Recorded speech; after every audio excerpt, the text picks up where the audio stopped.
نعدم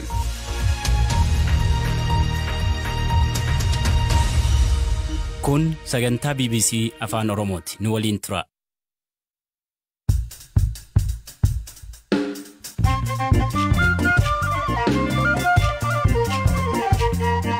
Yooyaa malee yooyaa dhaggeeffattoota raadiyoo BBC Afaan Oromoo nu dhiyaadhaa bakka dhaggeeffachuu jirtan cufaatti sagantaan keen jalqaba. Iraan droonii isaanii Raashiyaa fi biyyoota biraatti erguun seer cabsitee jechuun himatamti. Bara darbee Iraan droonii Muhajir 6 jedhamtu gara Itoophiyaatti erguu irrattis UN'tti beeksifneerra. Ifatti dubbachuun barbaadu garuu addatti irratti hojjechaa jirra waan ta'eef. Boon hamaachaa jiruuni namoonni miliyoona 36 gaanfa Afrikaatti miidhamuu UN him Harargeetti haali maal fakkaata? Horiileen dhumee karaa irratti foolii isaatiif deemuu hin dandeessu. Uummanni dur horii garagaraa qabuu fi kan qabnes bonni kun wal qixxeessee. Paayileetoonni UK maallaqa guddaa Chaayinaan kennituun bitamaa jiraachuu himan kanaaf oduu dabalatan waliin tura aan asli galgaloo. Nu dhiyaadha dhaggeeffattooteenna oduuteen jalqabaanii waraan raayyaa ittisa Itoophiyaa fi humnoota Eertiraa finciltoota naannoo Tigraay waliin geggeessaa jiraniin wal qabate lammiileen nagaa naannichaatti rakkoo hamaa keessa jiraachuu dhaabbanni Human Rights Watch beeksise. Dabalataanii hospitaalii Rifaaralaa Maqaaleetti argamu Ayirdaar sababa hanqina qorichaa fi yookiin qorsaa fi namoota dhibee sukkaara qaban yaaluu akka hin dandeenye ibsa. Zalaalem Taadessaa dabalataan isinitti hima. Dhaabbatichi ibsa onkoloolessa 18 bara 2022 baaseen haleellaa qilleensarraa gaggeeffamuun hojjettoota gargaarsa namoomaa dabalatee lammiilee nagaan du'uu fi miidhaa qaamaaf saaxilamaniiru jedhe. Mootummaan Itoophiyaa magaalaa Shiree to'achuu beeksuus sana dura yeroo dheeraaf naannoo magaalittiitti haleellaan gaggeeffame dhalattoota Tigraay bakka biraa irraa achi qubatan ammas bakka sana akka buqqaan taasisuu dubbatu gaanfa Afrikaatti daayirektarri dhaabbata Human Rights Watch Lataashiyaa Baadir odeeffannoo naannicharraa argadhe jedheen dhaabbatichi haleellaa humnoota mootummaa Itoophiyaa fi Eertiraa gaggeessaniin lammiilee nagaa irratti miidhaa hagana hin jedhamne kan qaqqabe yoo ta'u qabeenyi hedduu barbadaa'ee namoonni hedduun qe'ee isaaniirraa buqqa'uuf dirqamaniiru. Gama biraan ammoo humnootni Tigraayis yeroo ji'a hagayyaa keessa waraanni yeroo eegalee kaasee naannoo Amaaraa keessatti lammiilee nagaa ajjeesuu fi magaalaa Qobboo keessatti qabeenya saamuu isaanii ibsa dhaabbanni Human Rights Watch. Dabalataan Itoophiyaatti sababa waraanaa waliinii gara waggaa lamaaf deemaa jiruun dhaabbileen fayyaa Tigraay sadarkaa dhibamtootaaf wal'aansa barbaachisaa kennuu hin dandeenye irra ga'aniiru. Hospitaala Rifaraalaa Ayidar Maqaleetti argamus sababa hanqina qorichaa meeshaalee wal'aansaa fi tajaajila elektirikiitiin tajaajiloota fayyaa ijoo jedhaman addaan kutuuf dirqameera. Hospitaalichi dhimma dhibamtoota dhukkuba sukkaaraa irratti dhiyeenya waldaa dhibee sukkaaraa Itoophiyaa, Ministeera Fayyaa Itoophiyaa fi Federeeshinii dhibee sukkaaraa idil addunyaaf xalayaa barreessee ture. Dhibamtoonnis balaa cimaaf saaxilamanii akka jiran beekseera. Dhibeen kun qoricha bayyaannachiisuufis ta'e wal'aanuuf gargaaru lilmoon kennamu insuulinii fi qoricha liqinfamuu barbaada. Tigraay keessatti namootni 27 ta'an qoricha kanaan jireenya isaanii akka itti fufsiisan hospitaala Ayidar Firaansiisitti daayirektara meedikaalaa kan ta'e Dr. Kiroom Gabrasillaasee BBC'tti himeera.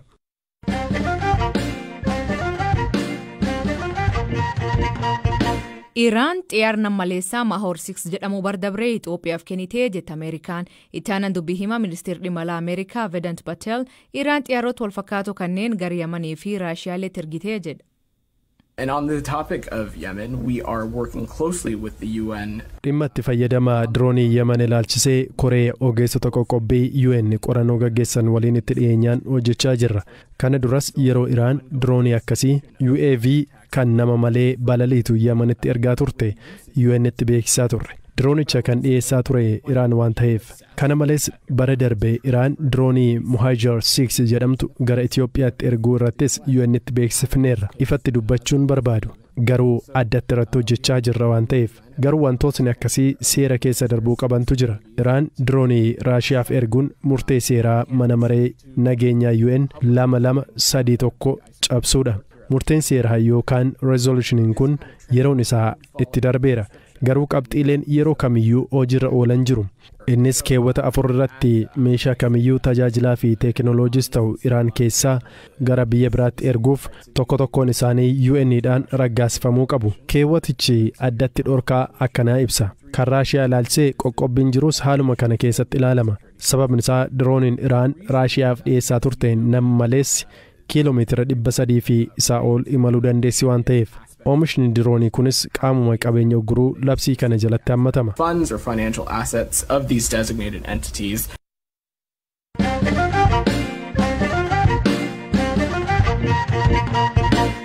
Jii kana qofaa gaanfa Afrikaatti yoo xiqqaate namni miliyoon 36,100 bona hammachaa jiruun miidhamuu dhaabbati biyyoota gamtoomanii ibsa baaseen beesis.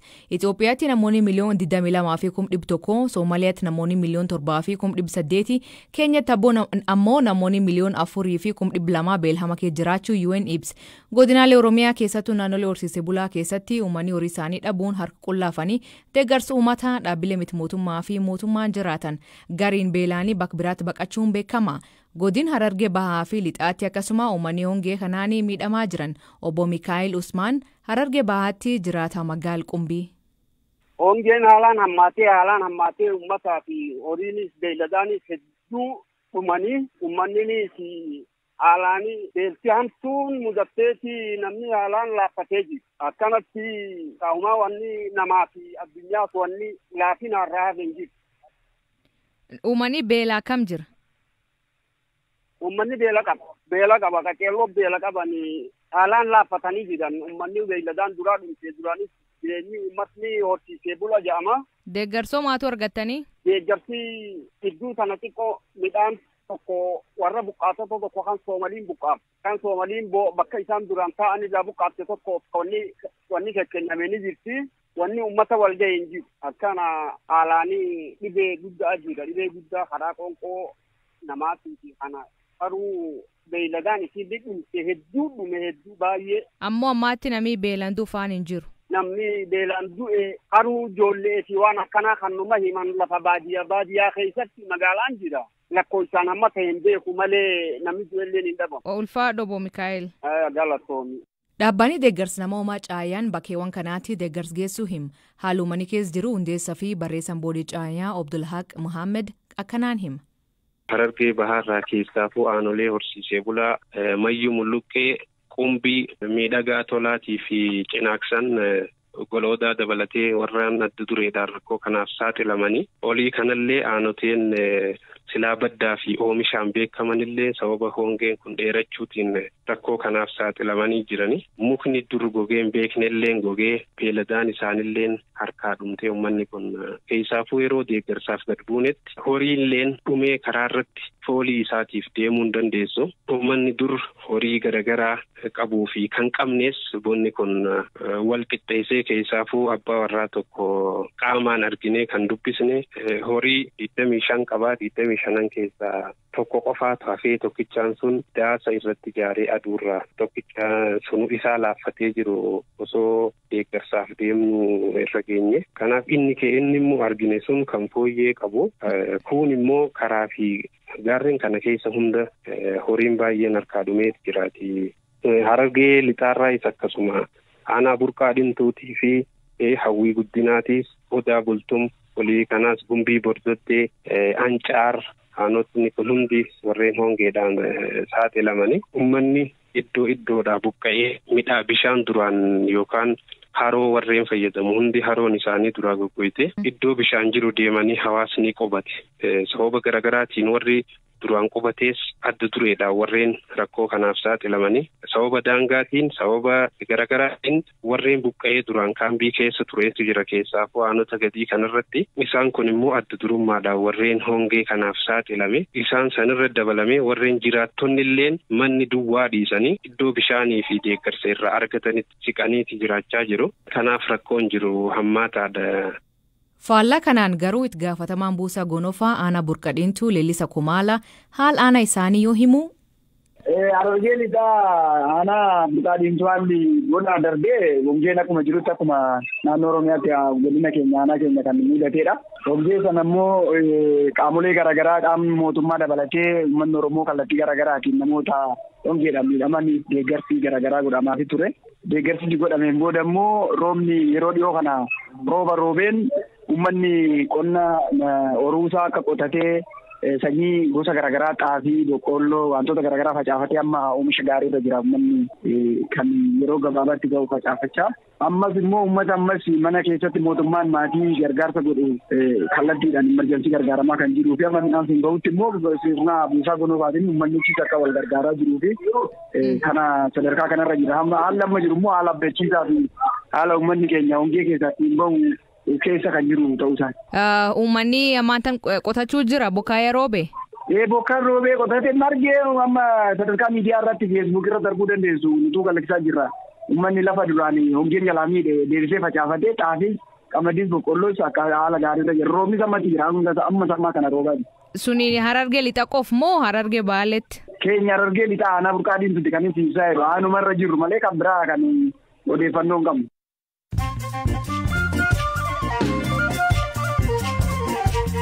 Dhaggeeffattoonni namoota gaggabaaboo addunyaa isaan beeksisaa jalqabaanii dhalattoonni Raashiyaa fi aangawoonni mootummaa Raashiyaa walumaatti kumootaan lakkaa'aman bulchiinsi Yuukireen Raashiyaan ofitti mattee turte kaasuun keessa ba'uu eegalan. Aangaan Raashiyaa naannoo sunii Vladimir Saldon haleellaa Yuukireen naannichaatti hammaachuu irra kan ka'e uummanni akka ba'an akka gadhiisan ajajan. Kaasuun magaalota kumaan Raashiyaan waggaa eegalteen to'atamu keessaa tokko.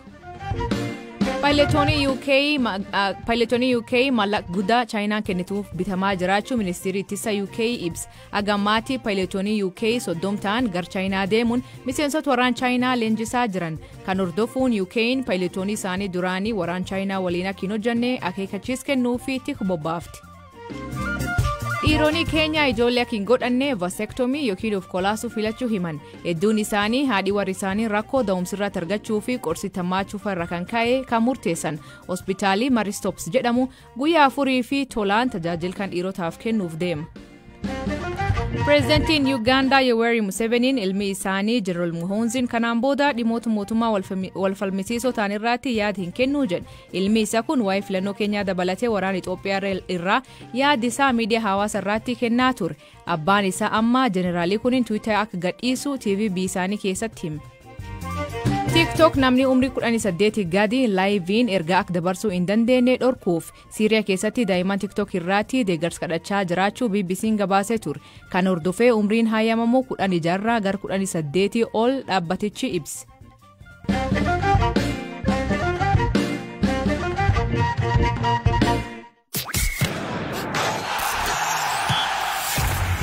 Taphni Premier League torbe 11ffaa kalee galgal jalqabame. Edaa Brighton Nottingham Forest waliin Crystal Palace ammoo Wolves waliin taphatan. Kan Manchester United fi Tottenham jidduutti geggeeffamu dabalatee Premier League'n Ingilizii galgal kan itti fuuf. Kanaaf Oilikii zilaalemna biraatti argama. Zaloo akka Manchester United si'a kana injifannoo hin argannaa jettanii yaaddu? Ka har'aa ulfaataadha asili dirree Manchester irratti taphni kun kan geggeeffamu Tottenham waliin. Tottenham immoo amma ga'umsa guddaa irratti argama. Gama Manchester United Rashford yeroo darbee taphaa Newcastle waliin taphatan irratti xiqqoo waan dhukkubeef taa'umsa jijjiiraarra taa'ee booda galee har'a garuu ni eegala jedhamee eegama. Marshall miidhamarra jira har'as hin taphatu jechuudha. Cristiano Ronaldo illee eegamsa isaa durii irratti hin argamu umuriinis deemaa jira.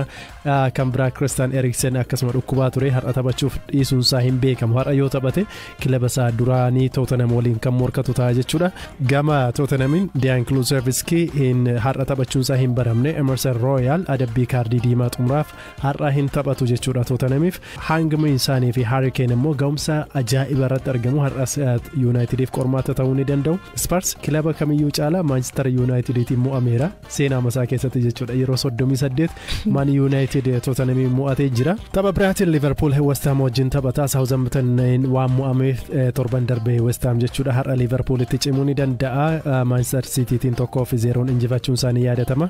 Mo Salah ga'umsa gaarii irratti argama. Diego Jota, Diaz, Ibrahim Konate, Naby Keita fi Joel Matip miidhaman gama Liverpooliin jechuudha hin taphatanii. West Ham irraa immoo Maxwell Cornet fi Neve Aguerd malee miidhamni haaraan galmaa'eeru hin jiru. Chelsea har'a Brentford waliin kan inni taphatu. Chelsea Graham Potter jalatti injifannoo ajaa'ibaa galmeessaa jira. Wesley Fofana, N'Golo Kante fi Reece James akkasuma miidhaman hin taphatan jechuudha. Har'a Thiago Silva gama ittisaatiin deebi'uu ni danda'a. Brentford bara darbe 4-1 Chelsea waan mo'ataniif har'as salphaataa jedhamee ni eegama. Galatoom Zalo. Galatoom Yasil. Dhaggeeffatooteen sagantaan har'aa ganumaan waliin turuu keessanii fulfaadha isaniin jedha. Mammaansi galgal kana muluutii boruuf si abdadhee jedhe jaarsi aduu mata dhoofte. Hiikan isa maanii kooment keessan nu beeksisa. Sagantaa kan qopheesse Zalaalam Taadessaa gam teknikaatiin Deevis Masaaru keessaniif dhiyeessaan Asli Galgalooti Akborisaatti akkana nagaa waaqa kee bulaa oraa bulaa deebana hangafamaan dhan bulaa.